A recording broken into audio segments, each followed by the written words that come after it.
Tira Vanachari Yamuna Tira Vanachari Hare Krishna, Hare Krishna, Krishna Krishna, Hare Hare, Hare Rama, Hare Rama, Rama Rama, Hare Hare.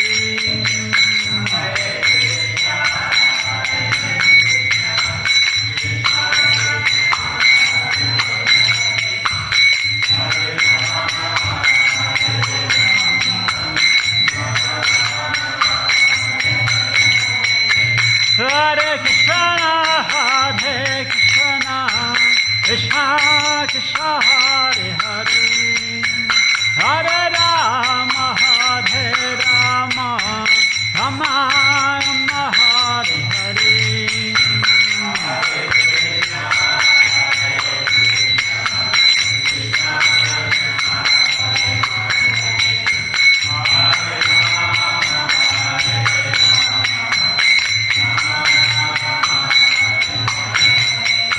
Hare Krishna, Hare Krishna, Krishna Krishna, Hare Hare, Hare Rama, Hare Rama, Rama Rama, Hare Hare.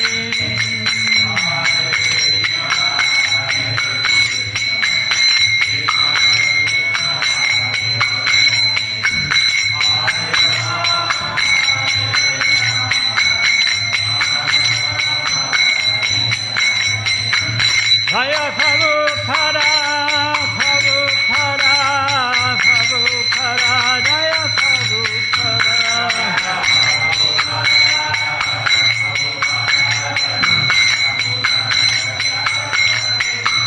Prabhupada, Prabhupada, Prabhupada, Jaya Prabhupada.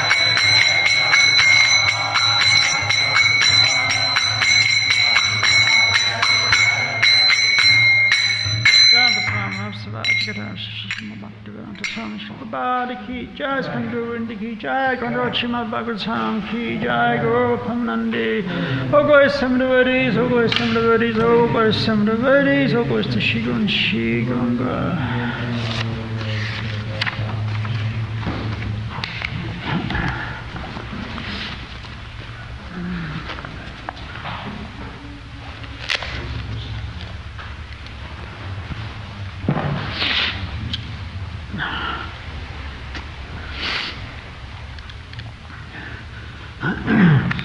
So welcome to Srimad Bhagavatam class. We're reading from Canto 2, Chapter 5, Cause of All Causes, text number 19. Kaya Karana Kritritva Dravya Gyanam Kriyashraya Bodhnam ti nichada muktam Mayanam purusham gunaha Kaya karana kritritve Dravya gyana kriyashraya Bodhnam ti nichada muktam Mayanam purusham gunaha Kaya karana kritritve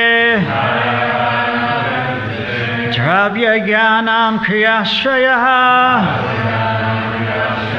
Vadnanti nichada muktam Mayanam purusham gunaha. Word for word, karya, effect, karana, cause, kritritve, inactivities, dravya, material, jnana, knowledge, kriya ashrayaha, manifested by such symptoms, badnanti, conditions, Nityada, eternally. Muktam, transcendental. Mayanam, affected by material energy. Purusham, a living entity. Gunaha, the material modes. Translation, Prabhu Sangha Bhagavatam Swami Shabbat Ki Jai. Translation, these three modes of material nature being further manifested as matter, knowledge and activities put the eternally transcendental living entity under conditions of cause and effect and make him responsible for such activities. Please repeat, these three modes of material nature being further manifested as matter, knowledge and activities put the eternally transcendental living entity under conditions of cause and effect and make him responsible for such activities. Purport. Because they are between the internal and external potencies, the eternally transcendental living entities are called the marginal potency of the Lord. Actually, the living entities are not meant to be so conditioned by material energy, but due to their being affected by the false sense of lording it over the material energy, they come under the influence of such potency and thus become conditioned by the three modes of material nature. This external energy of the Lord covers up the pure knowledge of the living entities eternally existing within him. But the covering is so constant that it appears that the conditioned soul is eternally ignorant. Such is the wonderful action of Maya, or external energy, manifested as if materially produced. By the covering power of the material energy, the material scientist cannot look beyond the material causes, but factually, behind the material manifestations, there are Adibhuta, Adiatma and Adidaiva actions, which the conditioned soul in the mode of ignorance cannot see. The Adibhuta manifestation entails repetitions of births and deaths with old age and diseases. The Adiatma manifestation conditions the spirit soul, and the Adidaiva manifestation is the controlling system. These are the material manifestations of cause and effect and the sense of responsibility of the conditioned actors. They are, after all, manifestations of the conditioned state, and the human being's freedom from such a conditioned state is the highest perfectional attainment.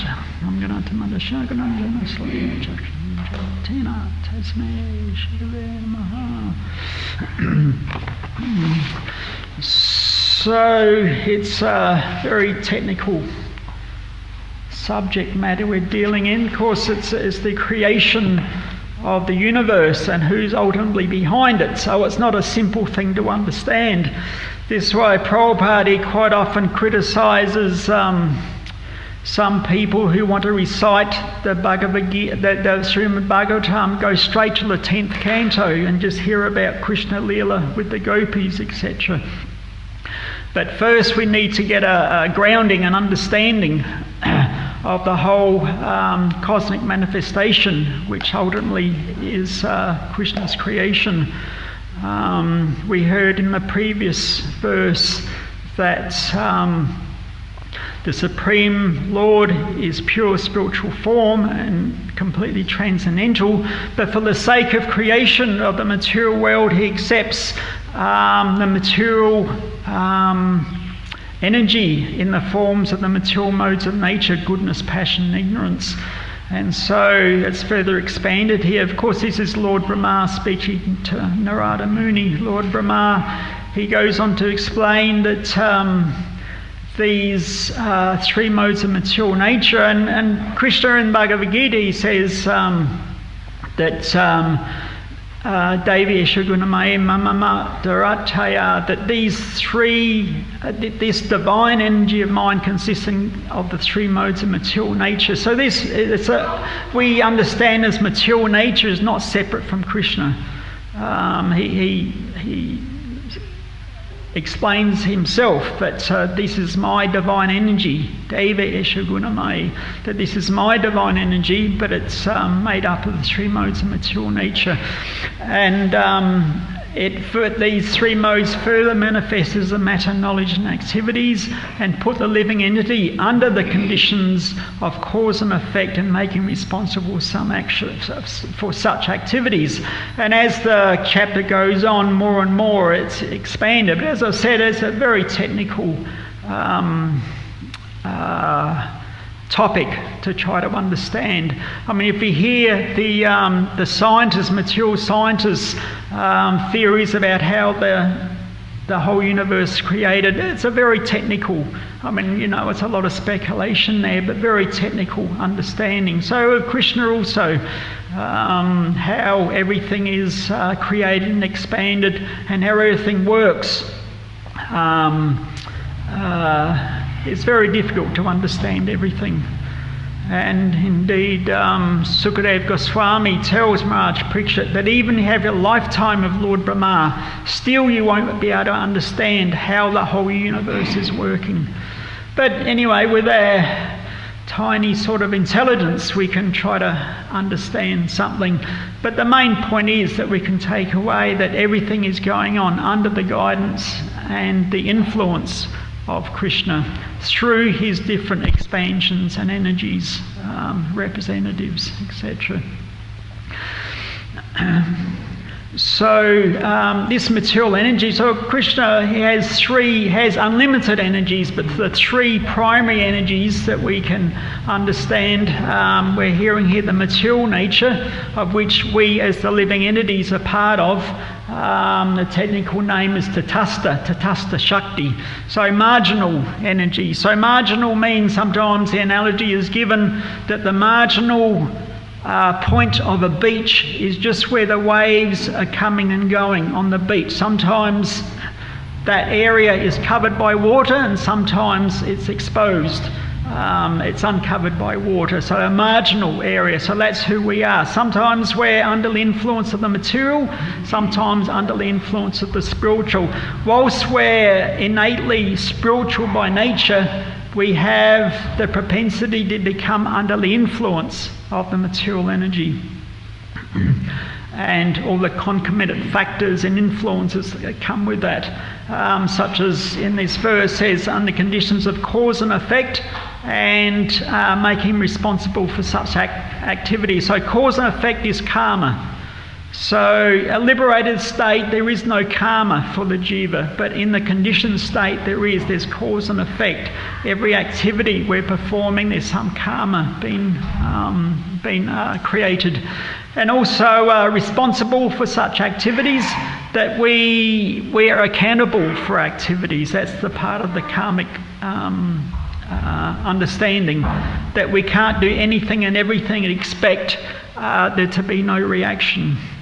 So this is what it means to be under the influence of the material energy. Of course, the other two energies are Bahiranga, which is the external, the material energy, because of course the Tatastha Shakti is specifically the living entity, and we're under the influence in the conditioned state by the Bahirangi, or the material external energy, and then Krishna's internal spiritual energy is known as Antaranga. So just technical names, Antaranga is spiritual, Bahiranga material, and Tatastha is us, the jiva. So this is coming from Titanic Chaturamrita Madhya 8152 is the translation for that verse.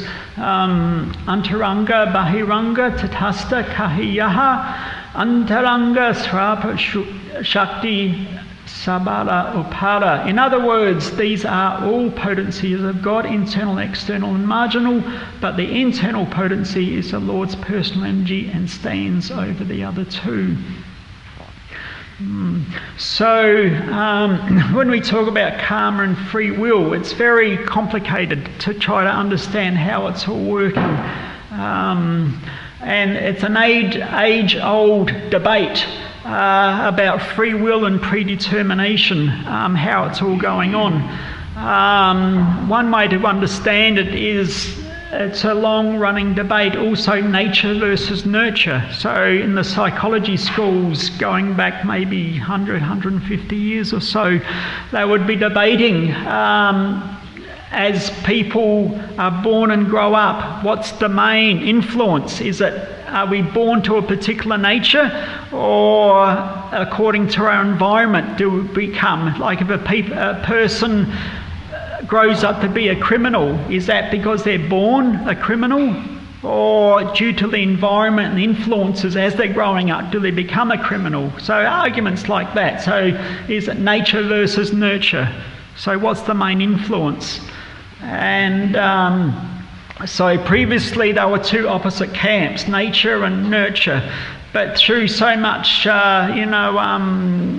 research and experimentation and observations, the camps are coming closer and closer. Till now, it's generally understood it's about half and half. You're born with a certain nature, but that's according to the environment that you're growing up, your parents, where you're born, what school you go to, who you're hanging out with, that's nurture part. That's about 50% influence as well. I've done research like, I think in Philadelphia, there's a specific research department that focuses on twins who are obviously born at the same time but are separated at birth.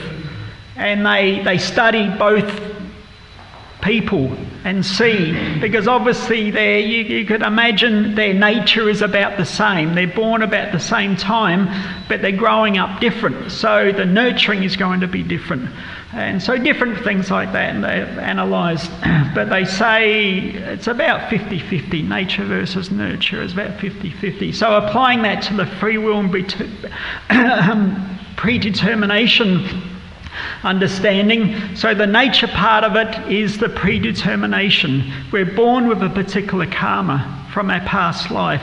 And astrologers, if you go to an astrologer, and whichever is your prominent hand, like if you're right-handed, the lines in your hand indicate about 75% of your karma, and it applies to this life. In your other hand, it's about 25%, and that applies to your previous life.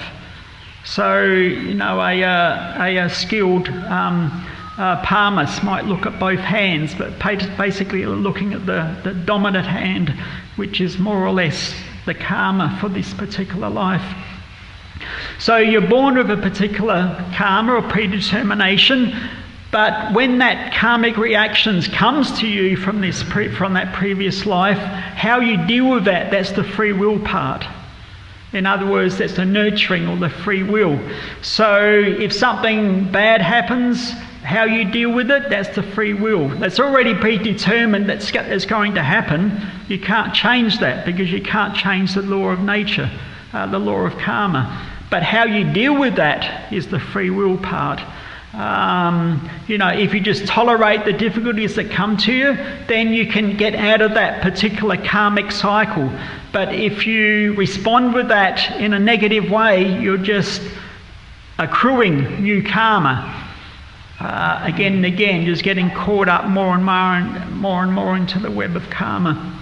So anyway, it's an interesting debate that's been going on for a long time, but from understanding the presentation Srimad Bhagavatam, we can understand nature versus nurture or predetermination, free will. So it's about half and half.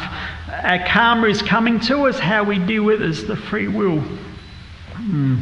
So, and why we become conditioned in this material world, it's basically due to misuse of our minute independence, that we it's understood that we're originally in the spiritual world in our loving relationship, unique loving relationship with Krishna, but due to misuse of our independence, and Prabhupada does say to some degree there's a little bit of envy there, that why should I be serving Krishna, why can't I enjoy by myself? In other words, why can't I sort of experience being God myself? So as soon as that mentality enters into the mind of that jiva, immediately they're no longer qualified to remain in the spiritual world. So we're sent down to the material world where we have the opportunity to play God. In other words, we're trying to lord it over everything to one degree or another. And we have the misconception that somehow or other we're the centre of the universe. Everything is revolving around us. It may not be so direct as that, but subconsciously, somehow or other, we seem to be having that. And that's the reason why we become conditioned. We're under laws of the karmic laws. Because in the material world, because we're marginal, as we said, we can be under the influence of the material energy, and therefore part of that material energy is cause and effect. It's a law of karma. And along with that, as we said, is that free will is a sense of responsibility, that we're responsible for our activities.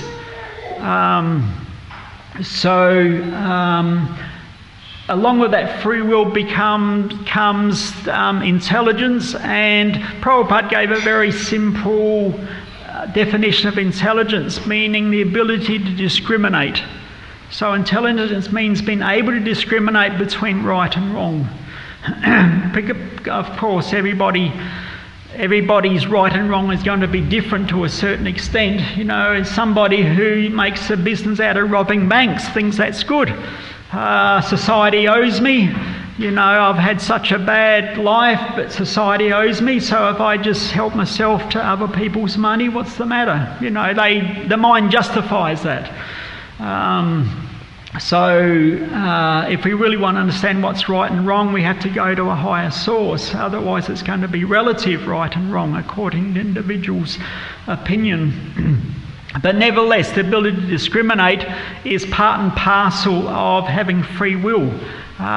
So therefore, we're always tested. And along with that, Krishna, we come to the material world, but we're not abandoned. Super Soul, Krishna within the heart, is the Chaita Guru. He accompanies us also, and he manifests as our conscience. In the non-human species, he manifests what we sometimes called instinct, but nevertheless, that's Super Soul. In the human form of life, conscience or intuition sometimes it's called. But that super soul, the subtle voice trying to guide us back to him, because he doesn't want us loitering in the material world. It's us that wanted to come here. But he wants to bring us back. Therefore, he guides us in different ways. So part of spiritual life is coming in touch with that subtle voice, the super soul within the heart, trying to guide us back to Krishna. But while we're in the material world, we do have responsibility for actions. So therefore, along with, as we said, along with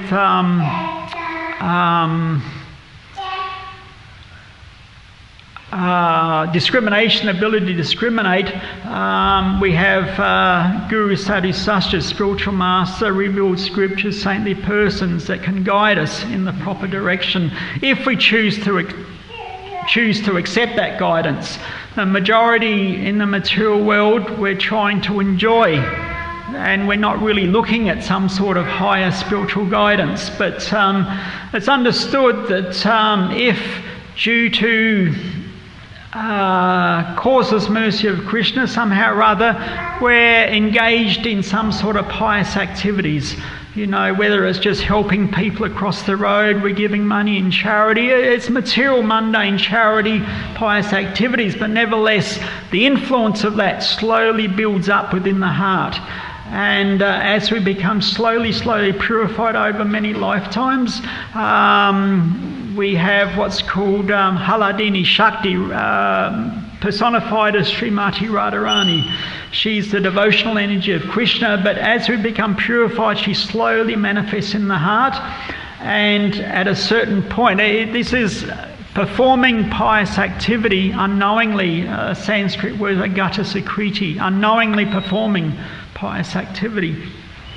So if it comes to a certain point when we come in contact with tangible or like bona fide spiritual influence, whether books or saintly persons, spiritual masters, somehow or other, some sort of spiritual influence, we become very we're ready to accept that. Whereas other people who haven't got to that point, they may be offered some sort of aspect of spiritual life, just not interested. So everybody is on their individual sort of path in that sense. But for those fortunate persons, there's the verse in Titanic Chaturmita that Brahmananda Brahmate Kona Bhagavana Jeev Guru Krishna Prashada Paya Bhakti Lada Bij, that we're wandering throughout the different universes, different Brahmanandas, through different bodies and different species of life. But if we're very fortunate, Bhagyavan, if we become very fortunate, we come in contact with a bona fide spiritual master or revealed scripture or devotee, somehow or other. We come in contact with spiritual life, and that deposits some sort of faith, that Bhakti Lada Bij. The Bij basically means faith within the heart, the seed of devotional creeper. And if we continue watering that, nourishing that seed within the heart starts to fructify, and eventually, full-blown love of God manifests. This can take many, many lifetimes, but at some point, the intelligent person will begin to think that there's simply repeated birth, death, old age and disease in this material world. This must be something beyond that. So that piety that we slowly accrue through that unknowingly performed devotional pious activity, that manifests in these different ways, that we start to question of what is the purpose of my life. It's not simply eat, sleeping, mating, defending, we get old and then we die. I mean, that's the life of animals. As humans, with our intelligence, our free will, our ability to discriminate, we should try to be looking beyond that to something higher. Of course, these three modes of material nature, I was sort of just assuming everybody understood that, and we probably do, but the three modes of material nature, goodness, passion, ignorance, the three primary colours. For an artist, they're very familiar with this. Basically, every colour is a combination of two or three of that, I think it's yellow, red and blue.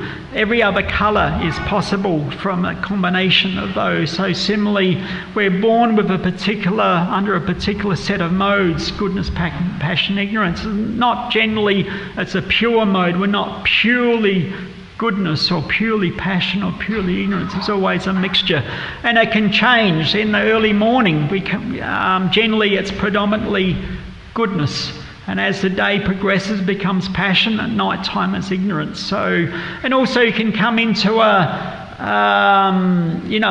nice clean house, and everything's sort of clean, and it's all sunny, and and it feels good. That sort of mode of goodness. But then you go to another house where it's all dirty, and the activities of the people there taking lots of intoxication, etc. The mode is like mode of passion or mode of ignorance. And things like music. I mean, everything can be divided up into these three modes. Like music, you go to an opera or classical music, and it sounds very nice. That sort of music in the mode of goodness. If you go to a heavy metal rock band, real head-banging sort of thing, and that's mode of ignorance. So everything is divided up into these three modes, and so also ourselves, we're under the influence. We're born into a certain combination of modes, but we can purify that. We might be heavily influenced by passion, ignorance, but we can purify that through devotional service and come up, to predominantly mode of goodness. And of course, the spiritual level is beyond that, as pure goodness. So whilst being under the influence of mode of goodness is still a conditioned state, it's like a very effective springboard to go from there to the spiritual platform. So this other point that Prabhupada mentions, that by the covering power of the material energy, the material scientists cannot look beyond the material causes, but factually beyond the material manifestation.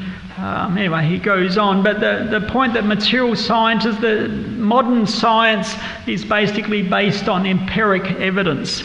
They have to be able to see it with their eyes or analyse it. They have to be able to basically dominate over their subject of interest, be able to take samples, measure it, weigh it, etc., etc. But when they come to God, they can't do that. Therefore, he doesn't exist. Because they can't dominate over. God will never subject himself to their mundane sort of, experiments, etc. Sometimes you hear people say, well, if God exists, why doesn't he just show himself and tell everybody that here I am? But that's just not how it operates. The material scientists, as I said, that everything is based on empiric evidence. And that's the system. The modern scientific methodology is that they have hypothesis, experimentation, observation, and they have to be able to present their report, and then it has to be peer reviewed, and it's a very it's a well-established system, but in a sense, it's a very, what's the word I'm thinking of? It's a very restricting system also. That's, if you ask a scientist that what about the spiritual, they say, well, there's no proof of the spiritual. In other words, they can't analyse it empirically. So therefore it's very difficult, and even for those who may be interested, they're just ridiculed by the the scientific establishment. So it's very difficult for them, even if they are interested. But things are changing a little bit. I've been currently reading a book called Big Bang and the Sages. It's put together by some of our devotee scientists, Madhavendra Puri and others from the Bhaktivedanta Institute, the Hare Krishna scientific arm. So the goal of their book was to analyse what the scripture, the Puranas say about certain points, and analyse it according to what the scientists are saying. And they're sort of putting together to present to the scientists and say, okay, you have a problem with the Puranas, but look at this information. So they're using, they're taking source material, Vayu, Matsya, Bhagavat, Brahmananda, Vishnu, Skanda, Markandeya and Padma Puranas. That's the main ones they're using. Of course, one argument sometimes the scientists have, that you're presenting the Puranas, but they're subject to change. And so if we scientists put up some information, somebody can change the Puranas to make it say, make them saying what we're as scientists are saying. And it's a valid point, because sometimes the Puranas do get edited and changed. So to avoid that, what these devotees did, they sourced copies of these Puranas that were printed in 1840 by English scholars who learnt Sanskrit during the British Raj era in India. They learnt Sanskrit and they published these Puranas. So therefore it was well before a lot of these modern scientists are presenting some of this information which they studied. And of course they covered many points, but two things that come up was the scientists are trying to analyse the age of the solar system and the age of the universe. That's two major areas of study for scientists in those particular fields. So of course the age that the Puranas present hasn't changed. It's been there for at least 5,000 years, that same age. But the scientists, according to their scientific methods, the age is always changing as they become, because their system is trial and error, basically. They're studying, researching, and they're developing more and more technical ways to analyse, and so their dates are always changing. But what was presented in this book was the latest dating was about 2018. So, of course, we know back in the Middle Ages the Bible was the main reference, and there, according to the Bible, the universe or the world is about 6,000 years old. And that's been there for hundreds of years, but as the scientist Renaissance era, sort of science has eclipsed religion as being the authority of knowledge. And the scientists weren't happy to accept that 6,000 year age. So the ages kept changing. But the latest dating that the scientists are presenting, as I said, 2018, they're saying that our solar system, the age is 4,562.784 billion years old. That's the date that they give. According to, they have like high precision radiometric dating, sclerochronometry dating, and cosmological dating, apart from others. As I said, it's very technical, but that's the age that they give. And so it's very interesting to understand that these devotees have come up with the age for this solar system as 4,567.3 billion years, which means there's a difference of 0.11% difference. So it's almost the same, which is quite remarkable, actually. So if the scientists are saying that our knowledge is better and there's no proof in scripture, you can never prove spiritual life, you know, these devotees have done a remarkable thing that according to, of course, the devotees have just presented what the Puranas have always said, but it's the scientists who are slowly coming up to the same understanding, which is quite interesting. And also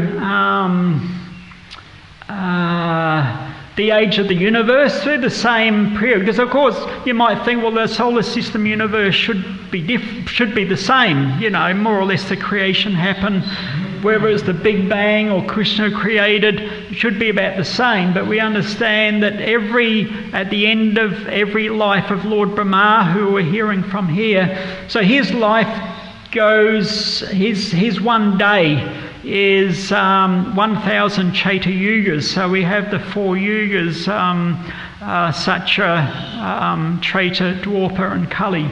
So that's 4,320,000 years. So his one day is 1,000 of those Chaita Yugas. So 4,320,000 times 1,000.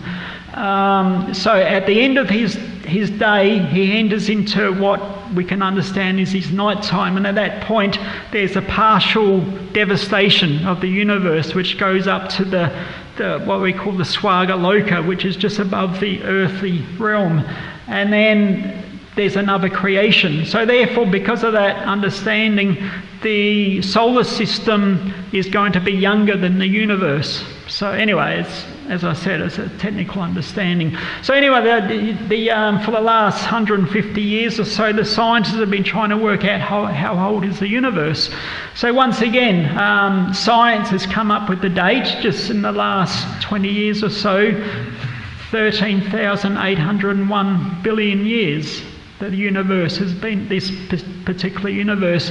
And the Puranas say 13,819 billion years. So again, 0.18% difference. So if we're hearing from somebody who says, well, you know, the scientists have empiric evidence to present this particular date, and say, yeah, it's very good. So the Puranas say exactly the same thing. So, of course, this is one book, the first book. They want to present so many other books in the same sort of realm, that so that the science, it's not that the, because sometimes we can be a little bit sort of frustrated that the scientists and the scriptures seem to be saying so many different things, and how to find some level ground. So these devotees, Madhavendra Puri and others, they're taking the first step along this path. So we can see, to get some accord, there has to be some level playing ground, so to speak. So anyway, I just thought I'd draw that out. Prabhupada does mention here that the mature scientists cannot look beyond the mature causes, so that's fine. According to their empirical senses and their instruments and their observation, they come up with a particular date, and that's fine. And we can say, yeah, very good, you're nearly there. The Puranas say more or less the same thing, another 20 years and you'll be spot on. So,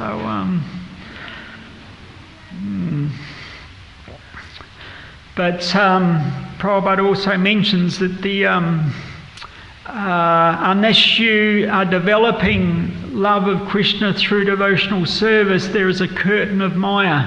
Prabhupada describes a curtain of Maya, a curtain of illusion around Krishna, so that we can't access into his pastimes or enter into a devotional relationship with Krishna due to that illusion.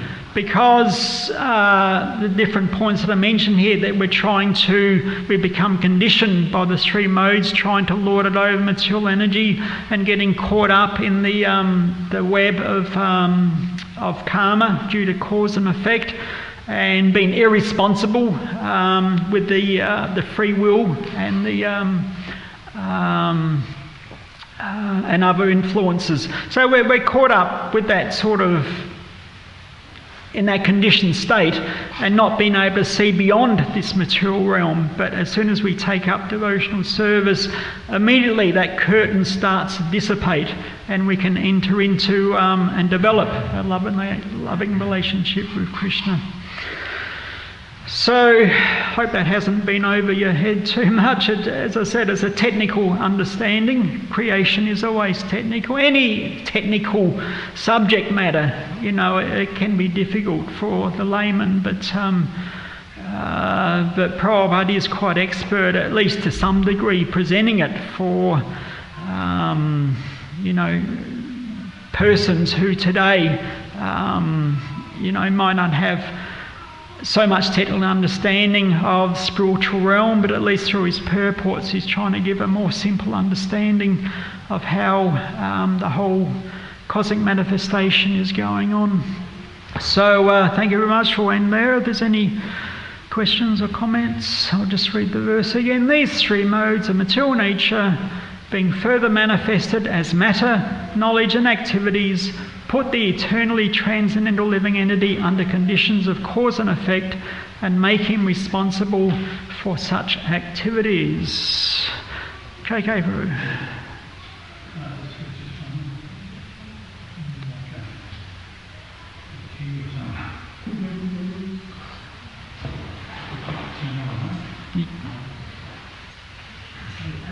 You got a battery there?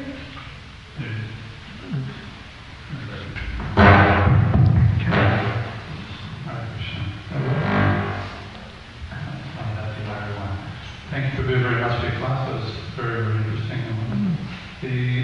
Just a small technical question. I think you mentioned the solar timing as approximately the date of Purnama's day, and universal date indicates something like 13,000 billion years. Yeah. But that doesn't seem to correspond with the Gita and Bhagavatam, where we have an understanding of Purnama is 311 trillion years, is approximately halfway through his life, which will make the universe about 150 odd trillion years old. Yeah, well, they did cover that, and there was pages and pages of very technical calculations, but they did cover that basically where, I don't know if I wrote it down here, that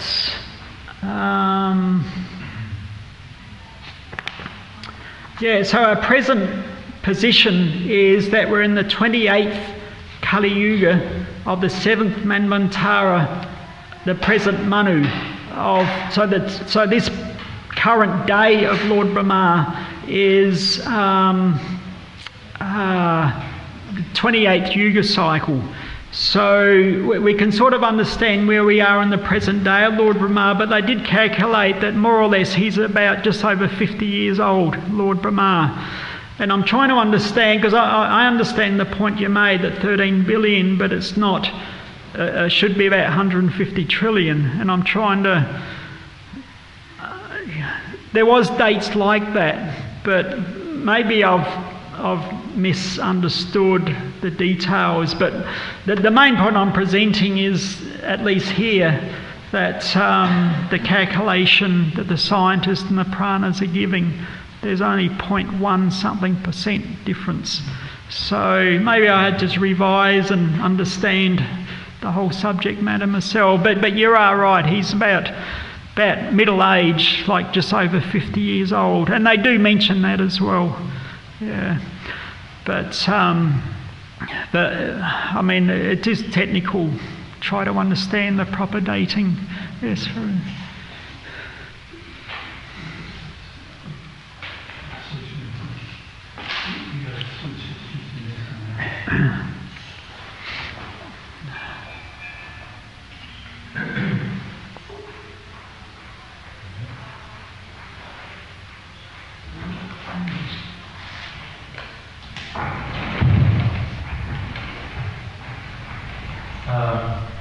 Yes.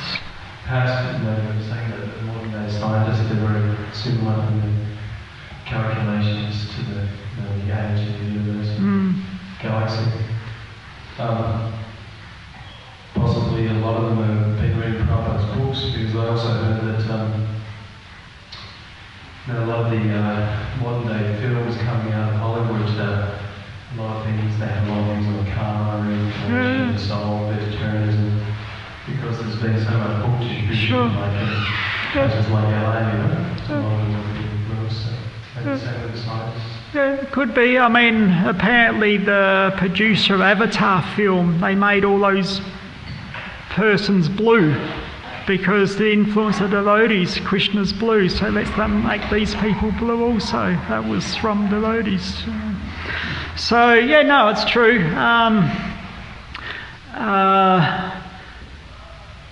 There's one scientist, his name is Howard Chase, and he's put together a theory, I don't know if you can call it a theory, but an understanding of he applies it to different theories and where that theory is in the point of, beginning or middle or end, and etc., etc. So there's one point of his understanding, a theory in crisis.